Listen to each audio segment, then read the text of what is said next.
The cold settles in the bones first. Alara knows this. She feels it in the marrow of her, a deep, persistent ache that has nothing to do with the November chill seeping through the window frames of the old cabin. It's a soul cold, a frost that set in 3 years ago and has refused to thaw. Her grandfather had left her this place, a small, timber frame box at the edge of a forest so deep and old, the maps just gave up and painted it a solid, unassuming green. A place to be quiet, he'd written in the letter with the deed. He hadn't known it would become a place to hide, a fortress of solitude built from shame and fear. A cough, thin and ragged, cuts through the quiet hum of the refrigerator. Alara's head snaps up from the chipped ceramic mug she's cradling. Her own chill is forgotten, replaced by a familiar, sharp-edged panic. In the small bedroom, Lily is stirring. She moves without a sound, her bare feet whispering over the cold floorboards. The room is tiny, filled almost completely by a small bed and a stack of secondhand storybooks. Lily, her 5-year-old miracle, her only one, is a small lump under a mountain of blankets.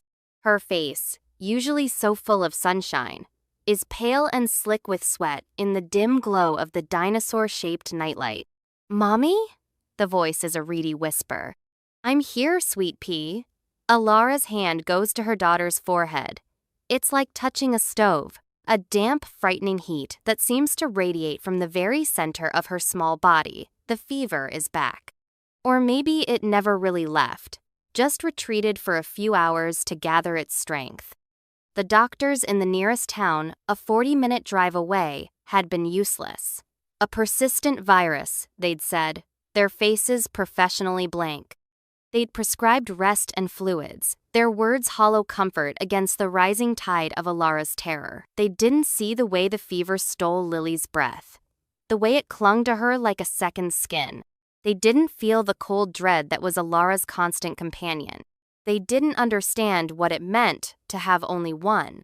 After a difficult birth and a dismissive doctor who told her more children were not advisable, Lily had become the whole of Alara's world. A world Jason, Lily's father, had walked out of with a casual shrug, leaving behind nothing but broken promises and a pile of debt. He'd hated the quiet, hated the responsibility. He'd called Alara's love for their daughter suffocating. He had been the last man she had trusted. He had been the final lesson in a long, brutal education. Men, with their easy smiles and their loud promises, were a language she no longer wished to learn. Here, in the woods, there were no men. There was only the wind in the pines, the cry of a distant hawk, and the steady, frantic beat of her own heart. She gives Lily a sip of water, her movements gentle, practiced. She tells her a story, her voice low and even a stark contrast to the storm of fear raging inside her. She smooths the damp hair from her daughter's brow and hums a lullaby, the same one her grandfather used to hum to her. As Lily's breathing evens out into a shallow, restless sleep, Alara retreats to the main room. The wind is picking up outside, rattling the windows in their frames. It sounds angry, accusatory. She stares out into the churning darkness. The forest is a wall of black, impenetrable. Legends clung to these woods like moss to the ancient oaks. Stories of things that walked on 2 legs and 4, of a pack that ruled the deep wilderness, things the townsfolk spoke of in hushed tones after a few beers. They called its leader the Alpha, a ghost, a shadow, something to be feared and avoided. Her grandfather had told her the stories were just that, and stories. But he'd also told her to respect the woods, to never take more than she needed, to never venture too deep after dusk. Now, staring into that abyss, a desperate, insane thought takes root in her mind. A thought born of sleepless nights and the smell of sickness. The doctors had failed her. Modern medicine had failed her. What was left? Old magic? Folk tales?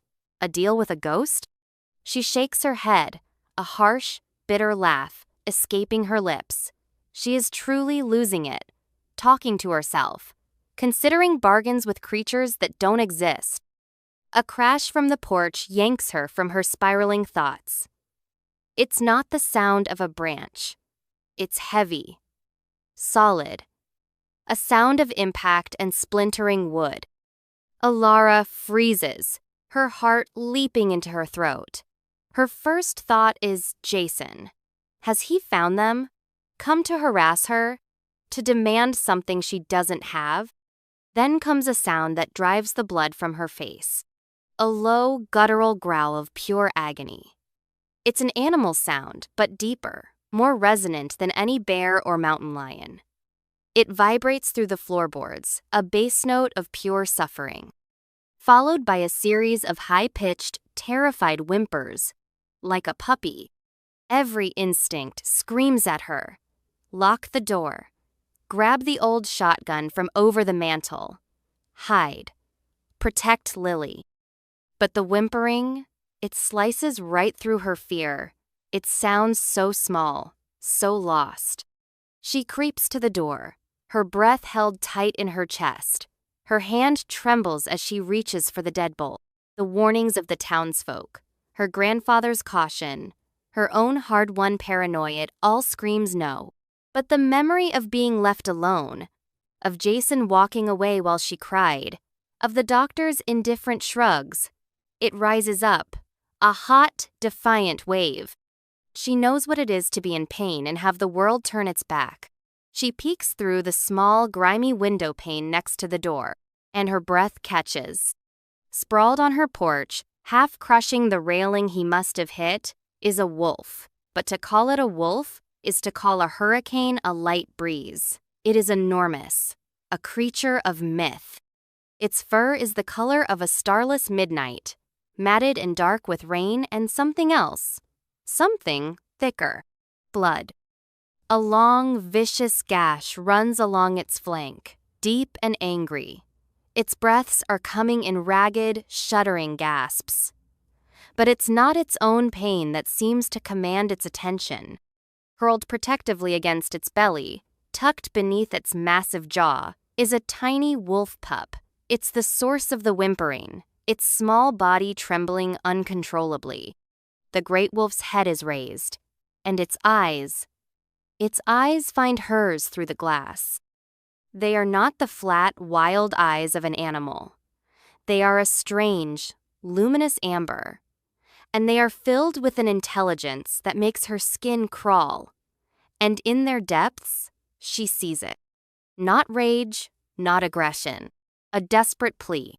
Logic is a distant, tinny voice in her head. Danger. Beast. Monster. But her heart, that foolish bleeding organ she has tried so hard to armor, sees something else. It sees a parent, a father trying to protect his child. The pup lets out another piteous cry, and it mirrors the sound of Lily's weak cough. In that moment, the choice is made. Not by her mind, but by some deeper, more fundamental part of her. She will not be the one who closes the door. With a hand that is surprisingly steady, Alara unbolts the lock. She turns the knob, the click sounding like a gunshot in the roaring silence of the storm. She opens the door. The cold, wet wind rushes in, smelling of pine and rain and blood. The giant wolf's amber eyes watch her, unblinking as she steps back, holding the door open, an invitation. An act of profound, terrifying madness. He struggles, his powerful legs trembling with effort. He pushes himself to his feet, a low groan of pain rumbling in his chest. He nudges the pup forward with his nose, urging it inside.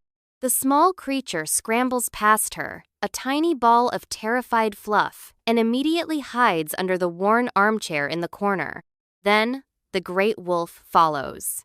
He limps over her threshold, his sheer size seeming to shrink the small cabin. He moves with a pained, regal grace, never taking his intelligent eyes off her. Once inside, he collapses onto the braided rug before the cold fireplace, his head hitting the floor with a heavy thud. His breathing is a harsh, wet rasp. Alara closes the door, shutting out the storm. The quiet inside is suddenly immense, filled with the presence of these wild things. The air is thick with the metallic tang of blood, the damp scent of fur, the primal smell of the forest itself.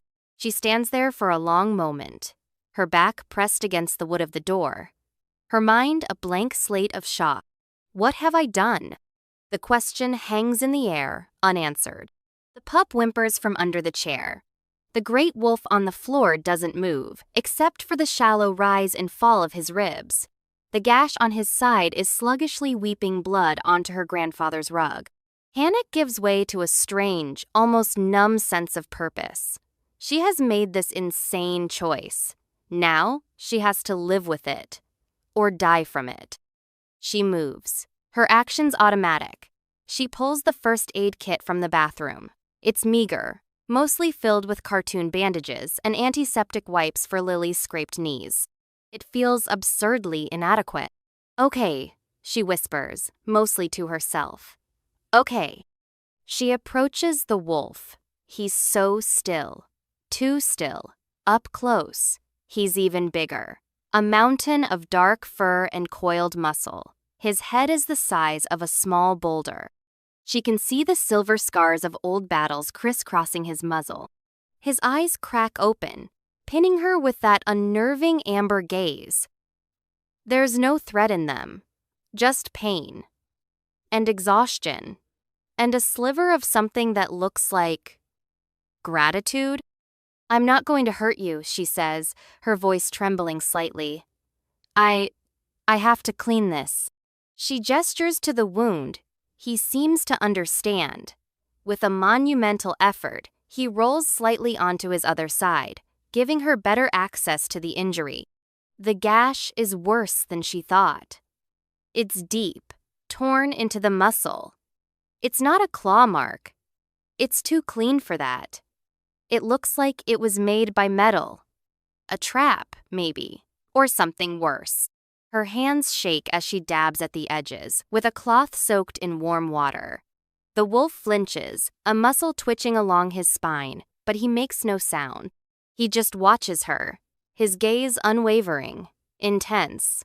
It feels like he's looking past her skin, past her fear, and seeing the fractured, frightened thing she keeps hidden inside.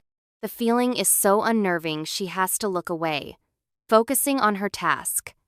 She cleans the wound as best she can, her stomach churning at the sight of torn flesh. She has no thread to stitch it, nothing strong enough. All she can do is pack it with the gauze from the kit and wrap it tightly with strips torn from an old bedsheet. It's a clumsy amateur job.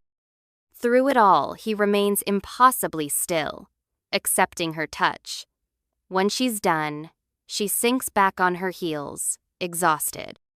That's all I can do, she murmurs. His eyes close.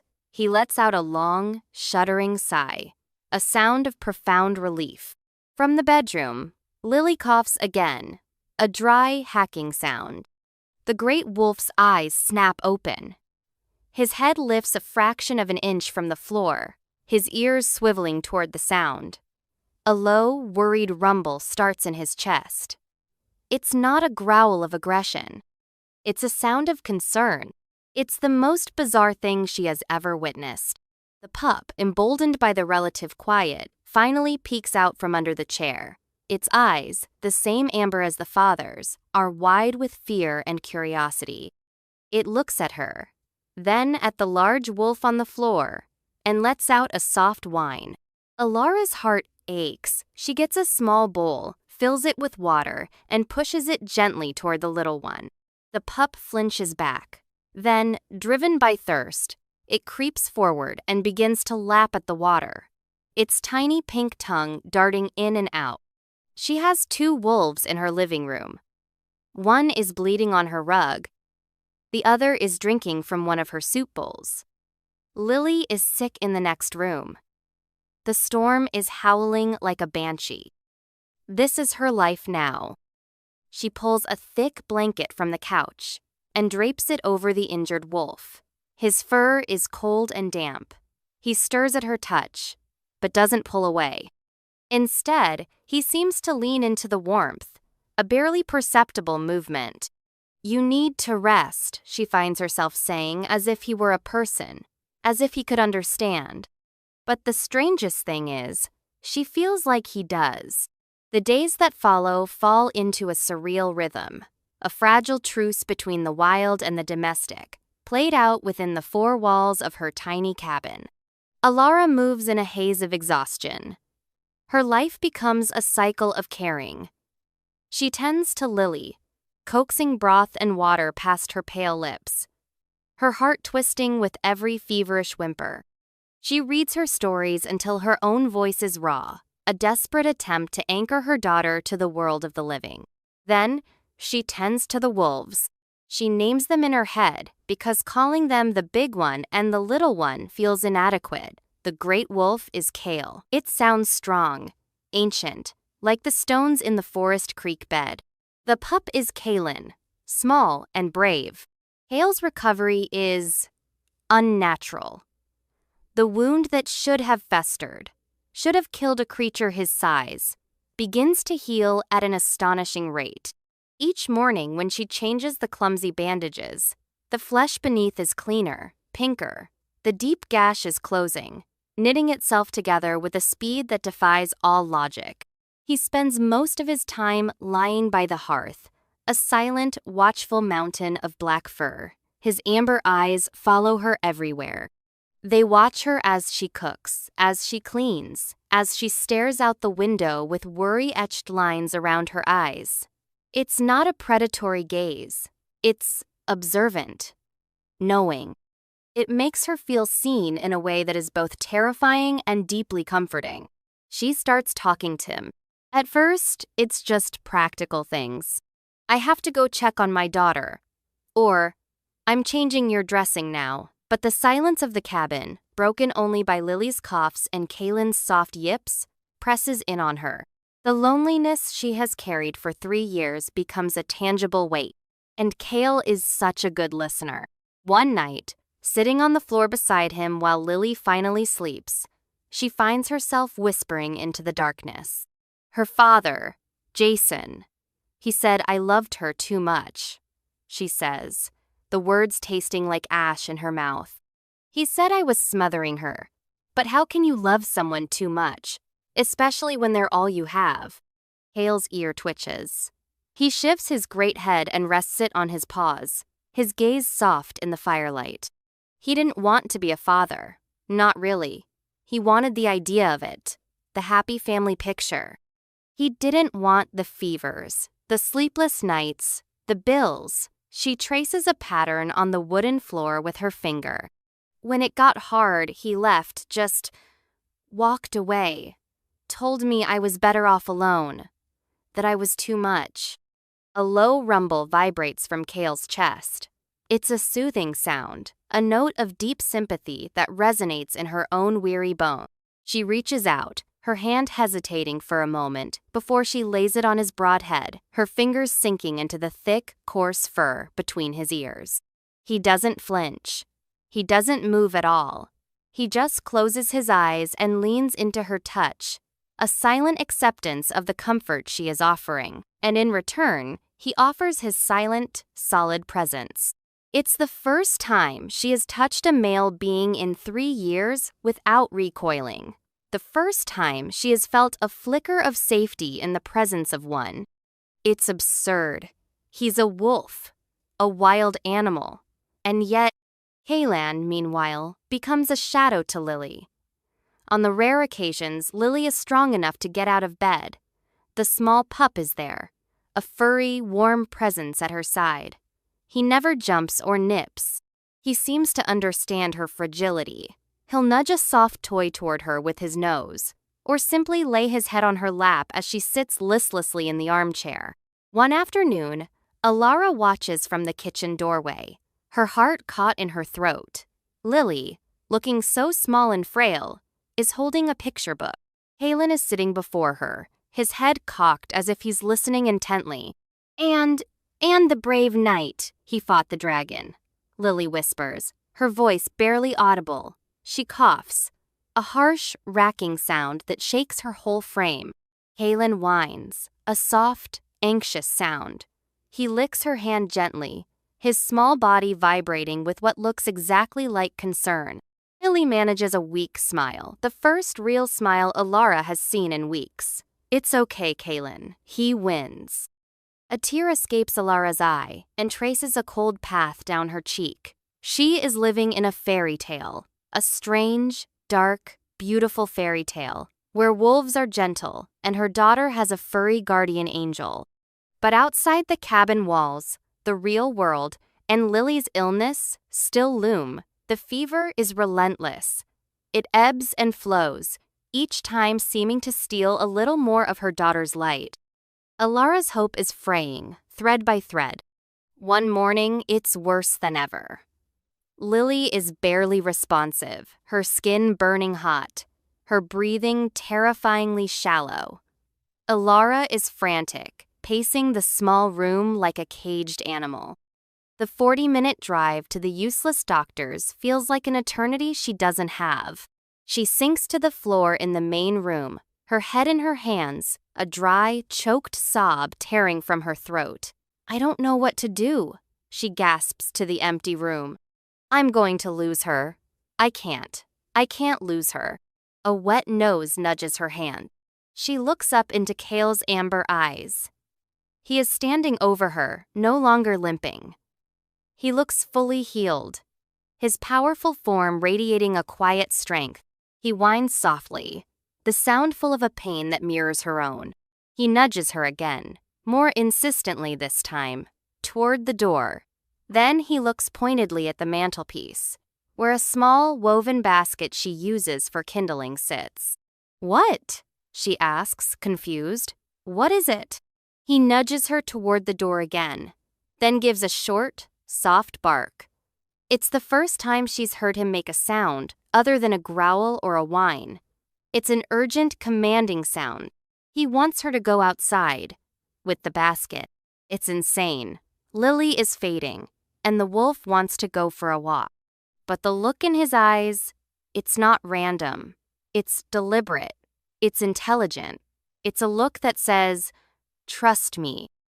She has trusted doctors with their sterile offices and empty words. She has trusted a man who promised her a life of happiness. They all failed her.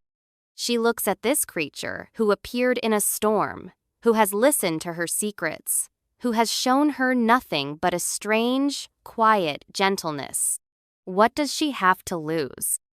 Numbly, she stands. She pulls on her boots and coat, grabs the small basket, and opens the door. The air is crisp and cold, smelling of snow. Hale moves past her, then waits, looking back to make sure she's following. Kalen, after a hesitant glance toward Lily's room, bounds after his father.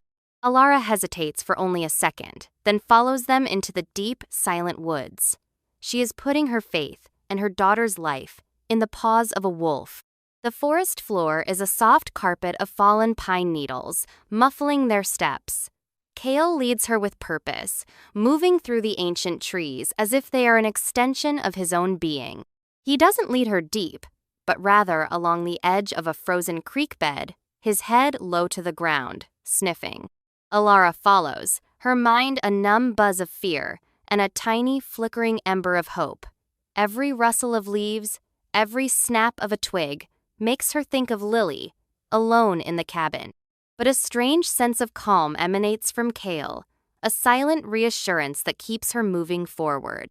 He stops suddenly beside a cluster of gnarled roots at the base of an old oak. Hidden beneath a dusting of snow and dead leaves is a small patch of greenery. A plant with dark, velvety leaves and a single, pale, bell-shaped flower, blooming defiantly in the face of winter. Hale nudges it with his nose, then looks at her, then at the basket. The message is unmistakable. This. Her hands are trembling as she kneels. She has never seen a flower like this before. It seems to hum with a quiet energy, its pale petals almost glowing in the dim light of the forest. Carefully, she digs around the roots with her numb fingers, lifting the entire plant from the frozen earth, and placing it gently in her basket. Kale lets out a soft woof of approval and immediately turns, heading back toward the cabin at a brisk trot. When they return, the cabin feels colder, quieter. Fear clutches at Alara's throat. She rushes to the bedroom. Lily hasn't moved. Her breathing is even more shallow, her face ashen. No, no, no, Alara breathes, her last ember of hope threatening to be extinguished. Kale pushes past her into the room. He goes to the bedside and licks Lily's small, limp hand. He then looks at Alara, a piercing, urgent look, and nudges the basket she's still holding. Her hands move on their own. She crushes the leaves and the single flower in a small bowl, adding a little warm water to make a fragrant, dark pulp. The scent is strange, earthy and sweet, like damp soil and honey. It fills the small room, a smell of life in the face of death. With a small spoon, her heart pounding against her ribs, she carefully coaxes a tiny amount of the paste between Lily's lips. For a moment, nothing happens. Then, a flicker. A tiny flutter of Lily's eyelashes. A sigh. A small bead of sweat breaks on her upper lip. Alara watches, barely breathing. She dabs Lily's forehead with a cool cloth. It seems less hot. Infinitesimally, but she's sure of it. The burning, terrifying heat is receding. She looks at Kale, who is standing sentinel at the foot of the bed. His amber eyes are fixed on Lily, soft with an emotion she can't name. Hope, fragile and terrifying, unfurls in her chest. It works. Slowly, miraculously, it works. Over the next few hours, Lily's fever breaks. Color returns to her cheeks. Her breathing deepens, evens out, losing its ragged edge. By nightfall, she is sleeping a true, peaceful sleep for the first time in weeks. Alara sits by the bed, holding Lily's hand, tears streaming silently down her face. They are not tears of sorrow, but of a profound, overwhelming relief that makes her feel weak and strong all at once. She saved her. With a secret flower from the woods, shown to her by a mythical wolf. Later, she finds Kale lying by the fire again. She kneels beside him, her heart too full for words. She simply lays her head against his powerful shoulder, her whole body trembling with the aftershocks of fear and gratitude. "Thank you," she whispers into his thick fur. "Thank you." He makes a low, rumbling sound deep in his chest and turns his great head to gently lick the tears from her cheek. The touch is shockingly intimate, a gesture of comfort so human it makes her breath catch.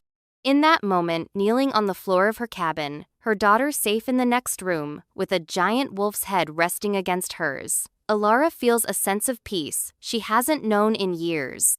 A sense of belonging. She is so lost in the moment, she doesn't hear the sound of the engine until it's too late. A car, pulling up to her isolated cabin. Kale hears it. He's on his feet in an instant, a low, menacing growl starting in his throat. His body is tense, a coiled spring of protective rage. Kalen, sensing the danger, scurries to hide behind him. Alara's blood runs cold. Only one person would drive out here. Only one person would dare. Headlights cut across the windows, sweeping the room in a harsh, invasive light. A car door slams. Heavy footsteps crunch on the gravel path. Jason. Fear, cold and familiar, floods her system, washing away the fragile peace. She scrambles to her feet, her body automatically moving to place herself between the door and Lily's room. "Alara!" His voice booms from outside, confident and demanding. "I know you're in there. A little bird told me you might have run into some money. Holding out on me, are we?" The lie is so typical of him, twisting reality to fit his own selfish narrative. He's not here for Lily. He's here for himself, as always. "Go away, Jason," she yells, her voice shaking. "Not a chance. Open the door or I'll break it down. You know I will." Cale's growl deepens, a terrifying sound that seems to shake the very foundations of the cabin. His lips are pulled back from his teeth, revealing long white canines that look like daggers. "No, Cale," she whispers, putting a hand on his shoulder. The muscle beneath her palm is like granite. "Stay." She can't have this. She can't have him attacking Jason. They'd call the sheriff. They'd hunt Cale down. They'd kill him after he just saved her daughter. The thought is unbearable. The doorknob rattles violently. Then a heavy shoulder thuds against the wood. Once. Twice. On the third impact, the old lock splinters and the door flies open. Jason stands there, framed in the doorway, a smug, cruel smile on his handsome face. His eyes rake over the cabin, taking in the poverty, the worn furniture. Then his gaze lands on her. "There you are, hiding out in this dump. Really hit rock bottom, haven't you?" he says, stepping inside.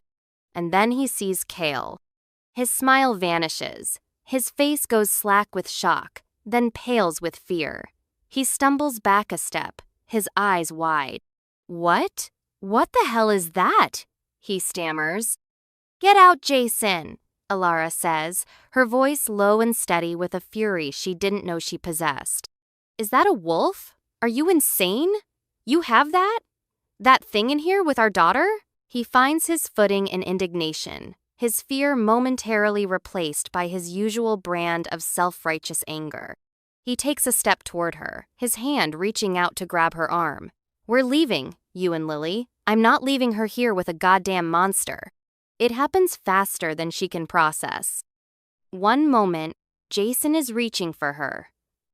The next, a blur of black fur and silent fury explodes from beside her. Cale moves with a speed that seems impossible for his size. He doesn't make a sound. He is simply there, between her and Jason. He doesn't bite. He doesn't maul. He hits Jason with the force of a freight train, his massive body slamming into the man's chest and sending him flying backward, out the door and onto the frozen ground. Jason lands with a sickening crunch, the air knocked out of him. Cale stands over him, a black shadow of absolute dominance, the growl in his chest a promise of death. "Cale, no!" Alara screams, rushing onto the porch. Jason, gasping for breath, scrambles backward, his face a mask of pure terror. His hand fumbles for something on the ground, his eyes wild. He finds a heavy iron poker from the small woodpile by the door. With a desperate, terrified roar, he swings it. Cale is already moving, twisting to avoid the blow, but he's not quite fast enough. The iron poker connects with his shoulder with a sickening thud. A yelp of pure pain is torn from him. He stumbles, his front leg buckling. The healed wound on his flank, the one she had so carefully tended, tears open again from the force of the impact. Blood, dark and hot, stains his fur. Seeing Cale hurt, seeing him injured while protecting her, something inside Alara snapped. The fear, the years of quiet submission, the feeling of being a victim, it all burns away in a white-hot flash of protective rage. Jason is raising the poker for another strike, his face contorted.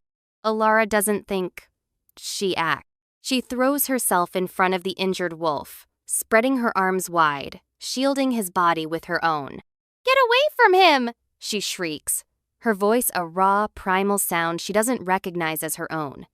"If you touch him again, I will kill you myself. Get out! Get out and never come back." Jason freezes, the poker held aloft.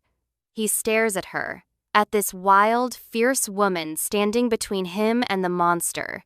He sees the absolute murderous conviction in her eyes. He sees that she means it.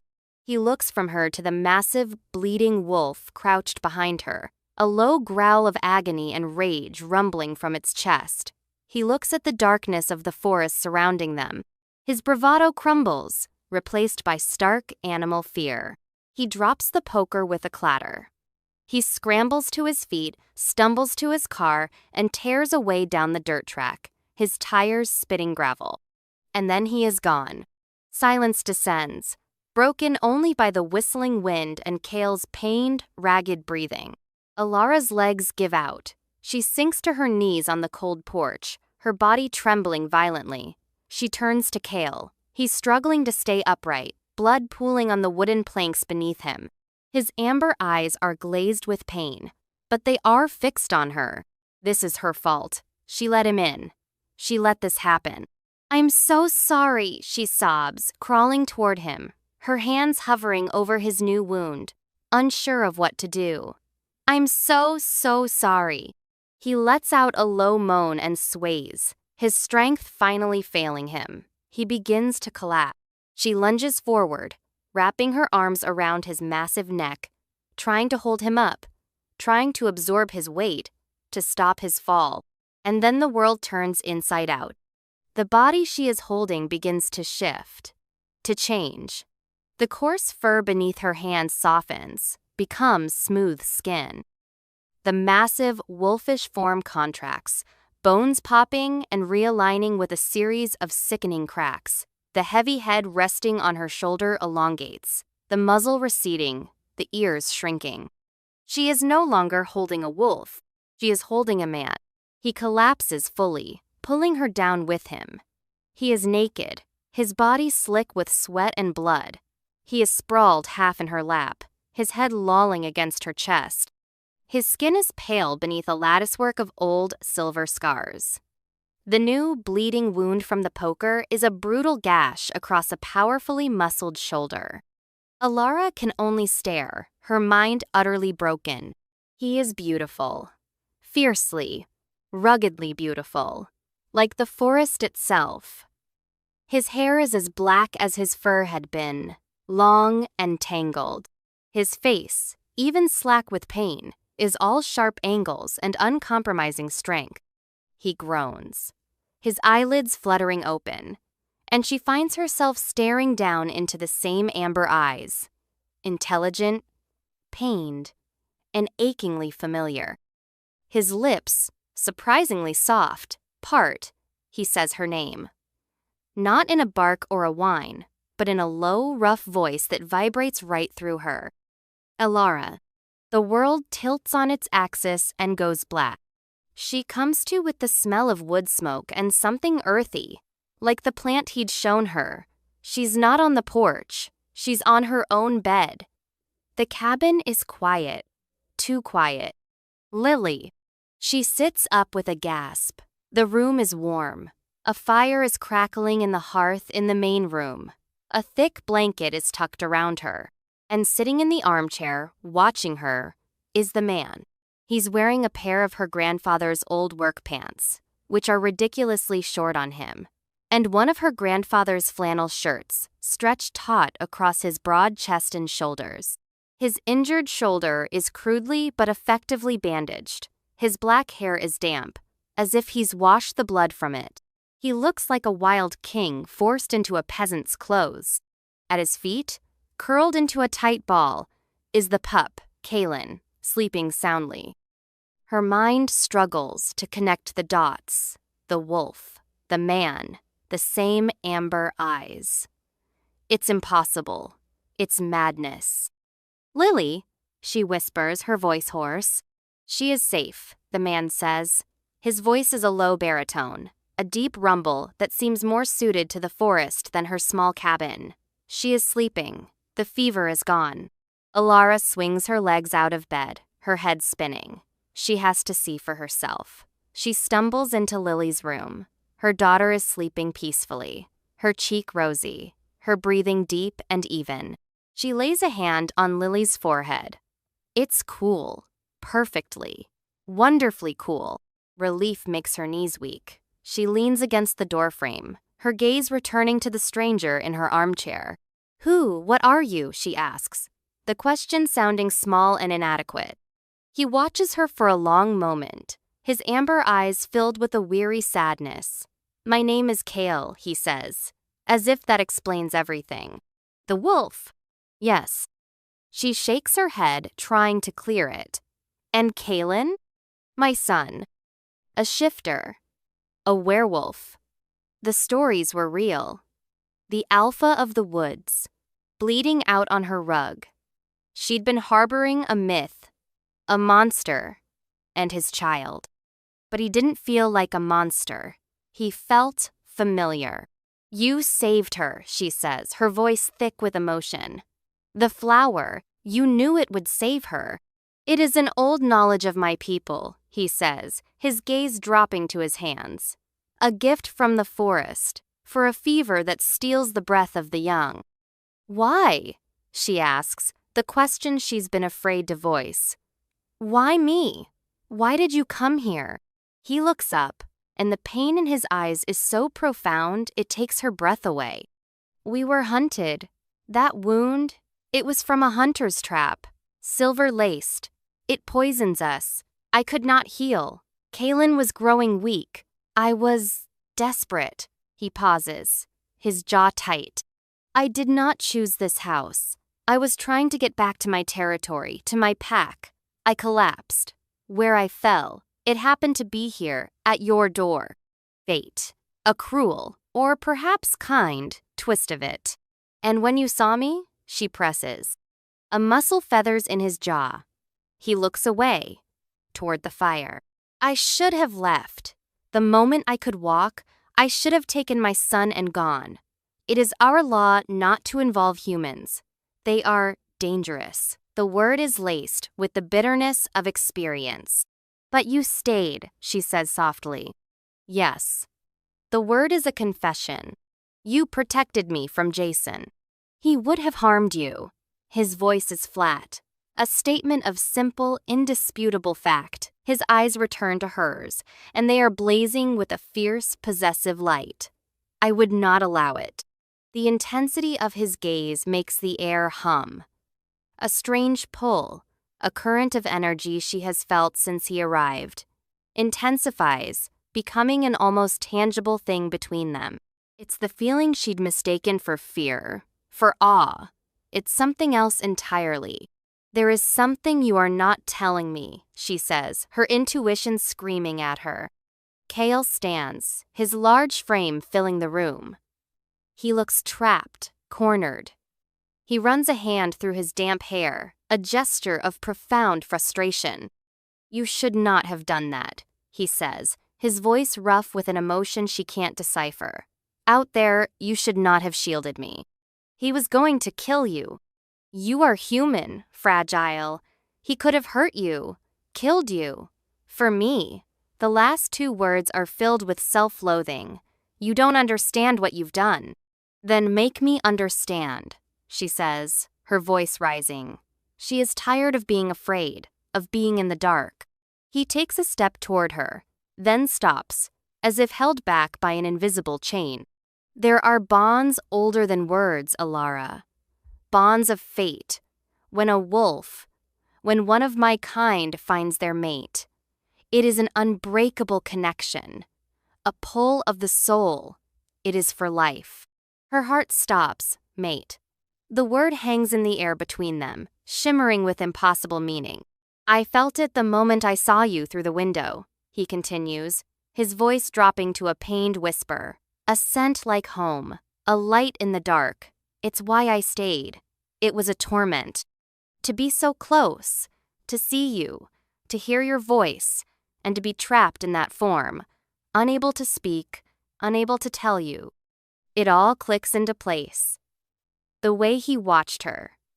The way he listened to her confessions. The protective rage. The gentle comfort.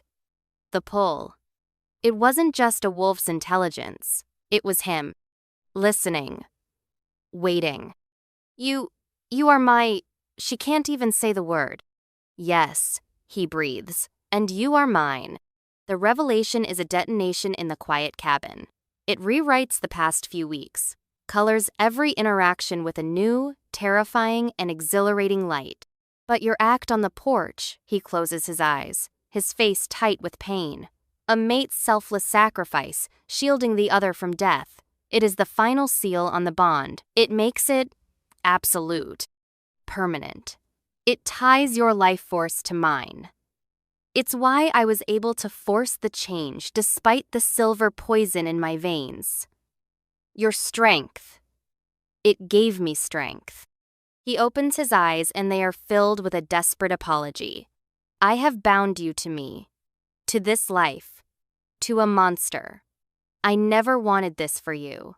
I was going to leave. I swear it. I was going to take Kaylin and disappear back into the woods, and you would have been safe.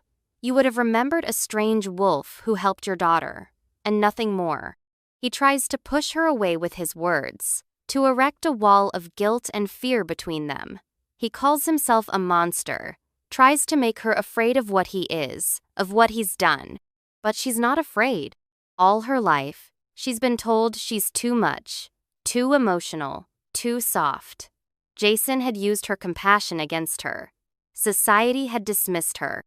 But this man, this creature of myth, he is telling her that her compassion, her impulsive, selfless act of love, was a source of immense power. It hadn't been a weakness. It had been the key. A monster, she says, her voice quiet but ringing with a newfound strength. She takes a step toward him. A monster doesn't listen to a lonely woman's fears in the middle of the night. A monster doesn't grieve when a child is sick. A monster doesn't risk his life to protect someone from a man like Jason. She is standing in front of him now, close enough to feel the heat radiating from his body. She has to tilt her head back to look up into his face. I have seen a monster, she says, her voice dropping. His name is Jason. He's handsome and he smiles and he tells you everything you want to hear, and he will leave you to die without a second thought. You are not him. Hair's well in his amber eyes.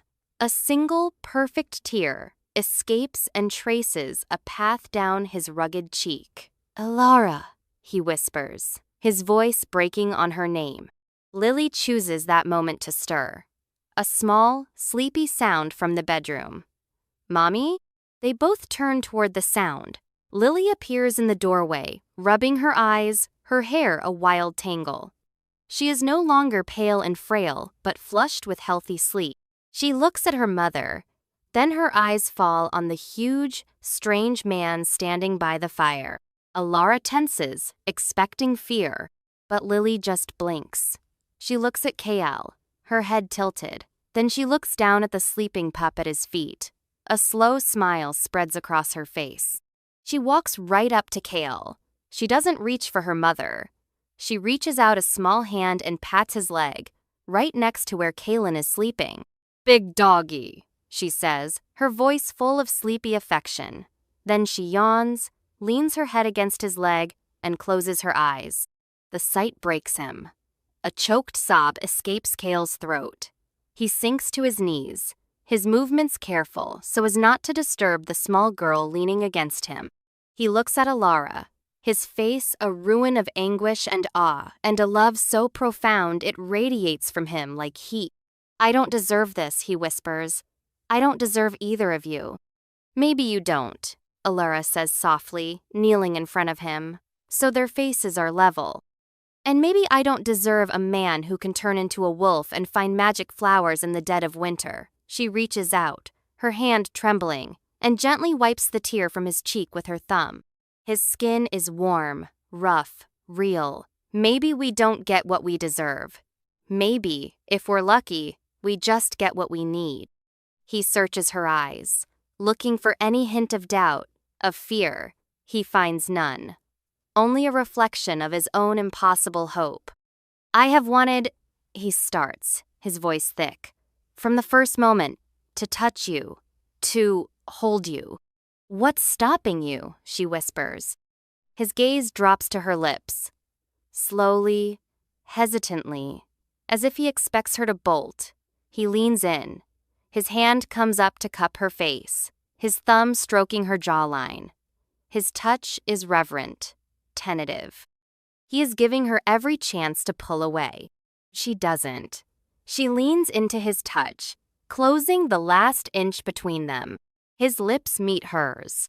It is not a kiss of gentle exploration. It is a kiss of homecoming. It is the silent confession of 1,000 lonely nights, the desperate cry of a soul that has found its counterpart. It is fierce and soft, demanding and giving, a sealing of the impossible bond that has drawn them together. It tastes of wood smoke and winter and a wild, unshakable love. When they finally break apart, they are both breathless. He rests his forehead against hers, their shared breath mingling in the quiet air. Lily is sleeping soundly against his side. Kalen is a warm lump at his feet. The world outside, with its cruelty and its indifference, feels 1,000,000 miles away. Here, in this small cabin, surrounded by her impossible, mythical family, Alara is finally home. The cold in her bones has finally begun to thaw. 6 months later. The cabin is different. A new room has been added, built with strong, skilled hands and timber from the forest. The air smells of fresh-cut wood, baking bread, and happiness. Sunlight streams through larger, cleaner windows. Lily is chasing Kalen in the yard, her laughter echoing through the trees. She is strong, vibrant, her legs sturdy as she runs. The pup, no longer tiny, is now a lanky adolescent wolf, clumsy and full of joy, nipping playfully at her heels. Alara watches them from the porch, a soft smile on her face. She is different too. The haunted, fearful look is gone from her eyes. Her face has filled out. Her skin glows with health and contentment. She wears her hair loose, and it catches the light as she moves.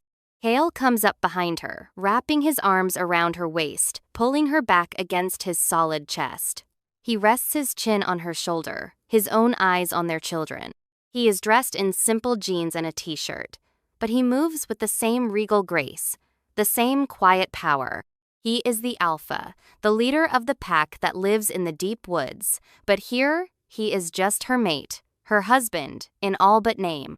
She is getting faster, he rumbles, his voice full of pride. She will outrun him soon. She gets it from her mother, Alara teases, leaning back into his embrace. She feels his laughter, a low vibration against her back. His pack had been a shock at first. They had emerged from the forest one day, hesitant and wary, led by a stern-looking older wolf who was Kale's second in command. They had looked at her, this fragile human, with suspicion, but they saw the bond between her and their alpha. They saw the way he looked at her. They saw his healthy, happy son.